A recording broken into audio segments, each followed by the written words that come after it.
about response, as in call and response. So like when you feel something really good, you can respond because I won't fuck up most days.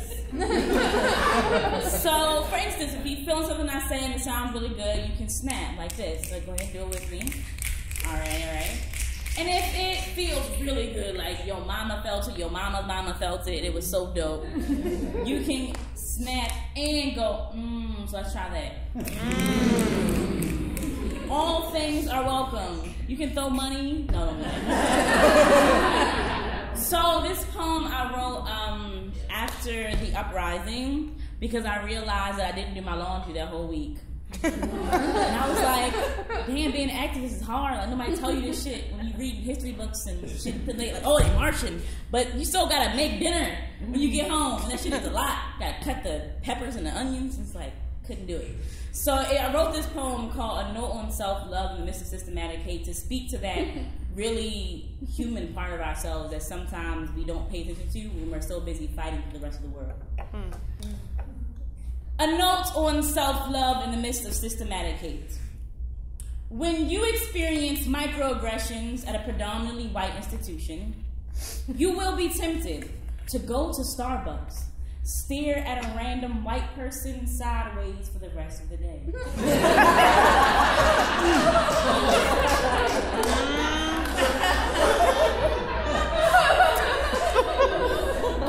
Instead, go outside and stare at black people doing incredible things like you are doing right now, existing. When you fall asleep to Fox News and Sean Hannity haunts you in your nightmares, know that this is not a nightmare.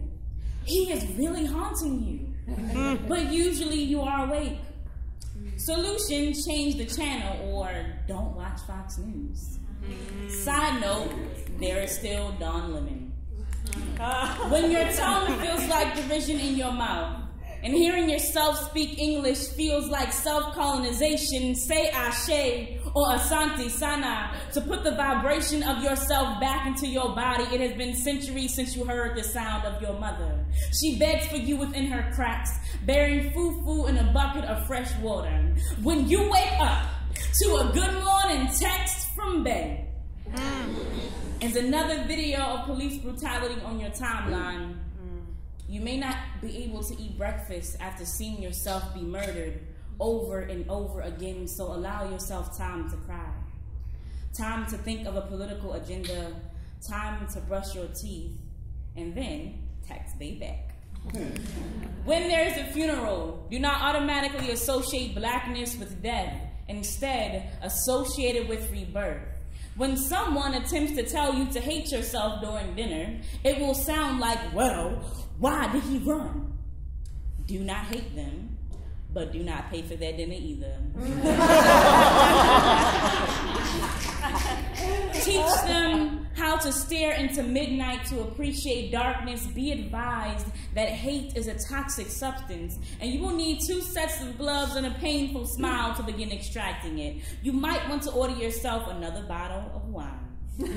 When you realize that you are a slave, listen to modern Negro spirituals, aka Kendrick Lamar's "We Gon' Be Alright" and dance like you know you got ancestors, like you learned the ancient dance of twerk in the village from the black women who knew how to break their backs and bend them simultaneously. In a contemptuous country where you have been taught how to swallow hate and take it on long romantic walks, it may become difficult for you to learn to love someone who doesn't hate you first.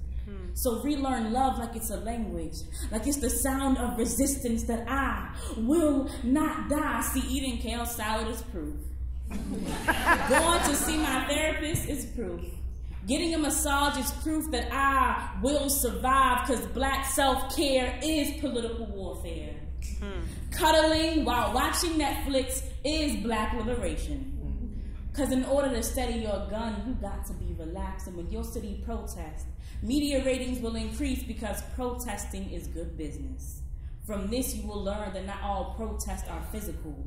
That sometimes you gotta put your mind and your money where that dead black body is. And when you are tired of community meetings, public speaking, and doing human shit like laundry, because you know black people die, but we also live too. Stay in the presence of black folks to energize you, because there ain't no diet pills for freedom. Revolution has never been a one-time event. And when you think that self-love is not radical enough to save us, remind yourself that you cannot nation build without first building yourself.